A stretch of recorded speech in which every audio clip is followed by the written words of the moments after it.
بسم الله الرحمن الرحيم. إلهي ما أخسره. هذا هو اللي نعرفه. ونوسف تكلي مانتا. وقت أن تجنو أن هالكن سوي معنا أنه عافات قبنا. وربنا إن كوا هذا الله. إن هو هذا الله.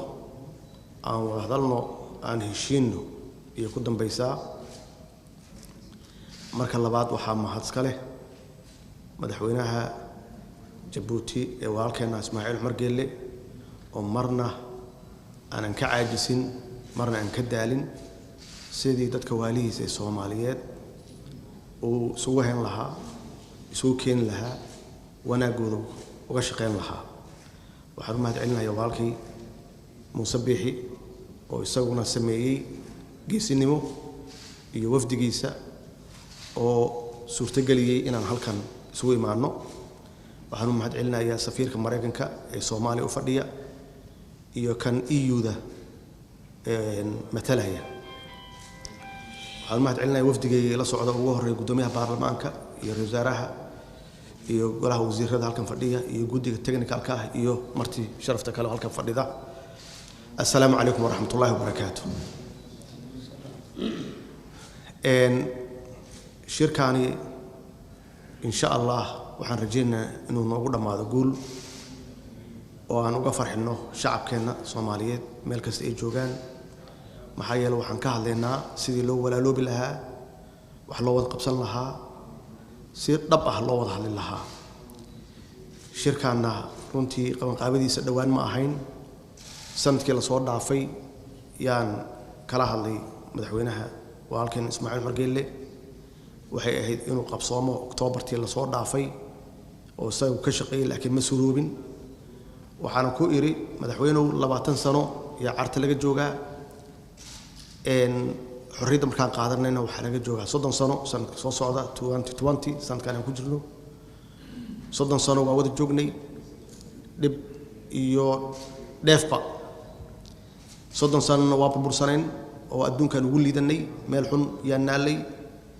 caruurteena waxay ahayn caruurta ugu fursad xun ama ugu mustaqbalka xun caalamka adduunka wax walba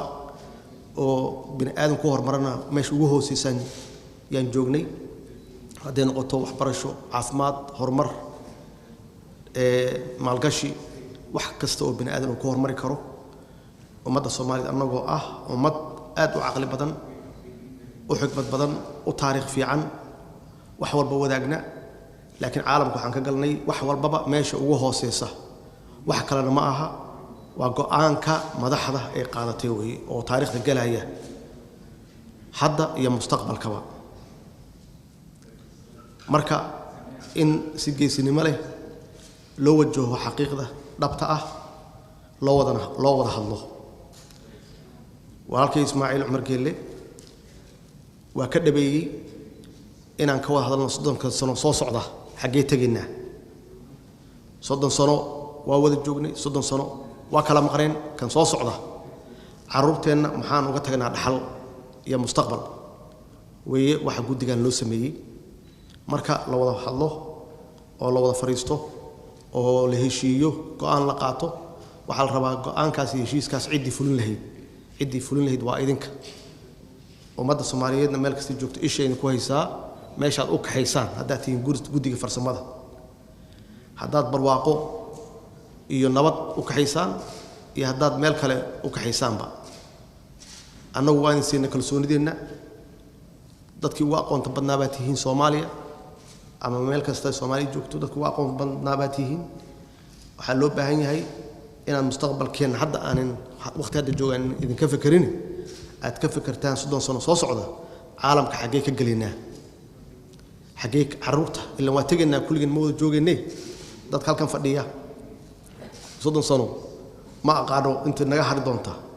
laakiin kuwa hadda jooga dhalanaya maxaan uga tagnaa oo mustaqbal ah gacantiina ku jirta annaguna taageeradeena waa haysataan waxaan idin rajaynaynaa guul waxaan idin rajaynaynaa is-afgarad iyo oo waaltinimo ku dheehan insha Allah ilaahay waxaan ka rajaynaynaa inaa wax wanaagsan ummadda u keentaan wassalaamu calaykum wa rahmatullaahi wa barakaatuh